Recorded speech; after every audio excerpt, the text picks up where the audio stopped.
Hello and welcome to the Sunday Guardian show by Joyeeta Basu. I am the editor of the Sunday Guardian newspaper published from Delhi. Now today I want to discuss something that many of us have been noticing. In fact, the obnoxious and hostile coverage of India by the Western media, a hostility which is increasing by the day. Now frankly, most of us generally tend to ignore the drivel published by the Western media, but it gets a bit difficult to ignore even that drivel now when it starts having an impact on the ground.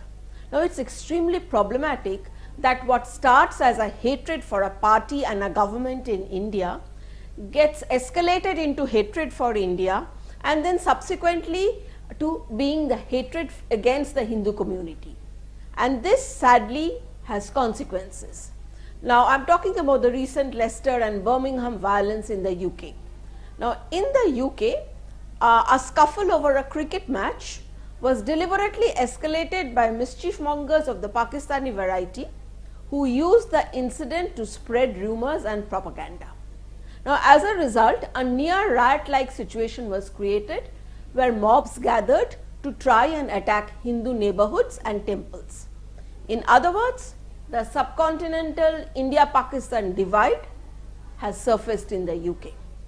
Now, but things have been brought under control, but reports suggest that Hindus, many of them originally from India, are living in fear while the Pakistanis take control of the streets.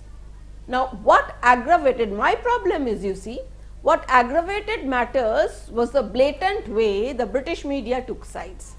In fact, the British media amplified the charges made by the Pakistani radicals by screaming that all this was happening because India's ultra-right fascist Hindutva ideology had arrived in Britain and it was all the fault of the Hindus. Now the British media was actually going around hunting for what they called Hindutva terrorists. Now even a protest march in a Pakistani neighborhood carrying Indian flags and chanting a religious slogan was painted as a call to violence by a British newspaper city reporter. Now in promoting this fake narrative, now they were drawing a false equivalence between the victims and the aggressors, thereby resorting to victim blaming. Now they toned down their coverage only after the local police stepped in to say all that the victims had been accused of was actually fake. But by then a lot of damage had been done. Now my question is, would the British media have been able to use such objectionable language, extremists, terrorists, ultra-nationalists against any other community? Now, but then the British media has always been anti-India, anti-Hindus. It has a long history of bias against what it calls a former British colony.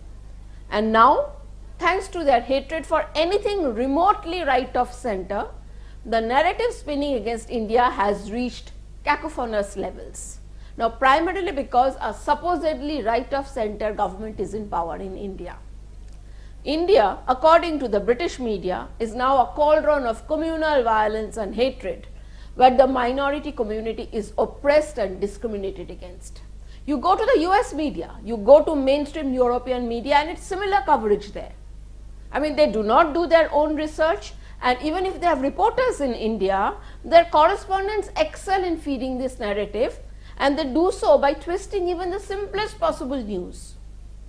In fact, if you ask me, the biggest narrative generators are people from within our own country or some Indians who are based abroad.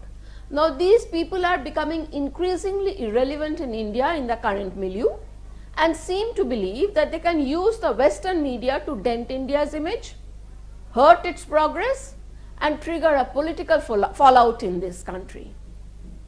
Don't forget, everything is all about politics. It's about power and privilege and the loss of it. Now the Indian government can brush off such coverage as ill-informed and biased because when it comes to India's comprehensive national power, such attacks are pinpricks at best. I mean, if you ask me, India is too big and important on the world stage to be affected by the carping of a city reporter in a British newspaper.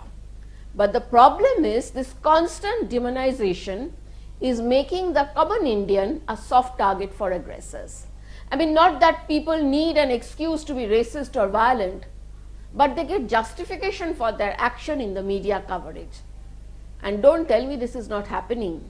Else, why would the Indian government suddenly issue a travel advisory to Indians going to Canada, asking them to be careful? The Khalistanis rule that country, by the way. And this violence is not just physical.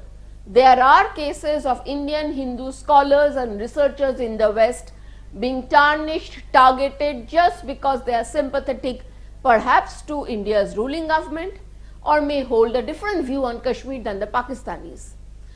Now, hence, these Western media outlets, in their ignorance, in their willingness to fall for a biased narrative, in their willingness to be duped by anti-India forces, are recklessly promoting an anti-India, anti-Hindu narrative and thus making the common Hindu, the common Indian, a target for hate crimes. No wonder the word Hinduphobia is entering the discourse in India. Now, something else is also happening. Take note that by chance any praise comes for India or India's achievements in the international media, it is always qualified with one or two sentences that will invariably say, this is happening in spite of an anti-minority authoritarian fascist government in power there. Or something like, they have done a good job even though they are oppressing the Dalits, the minorities and the tribals. Now, this is both lazy and ignorant coverage. Just a case of amplifying errant nonsense. Now, in fact, this particular issue calls for a deep dive, but I'll leave it for another day. Now, the bottom line is, through this constant hate speech against Indians, against Hindus, now Western mainstream media is losing its credibility. It needs to raise itself above its own biases. Else, no one, at least in India, will take it seriously. Thank you for watching. Until the next time.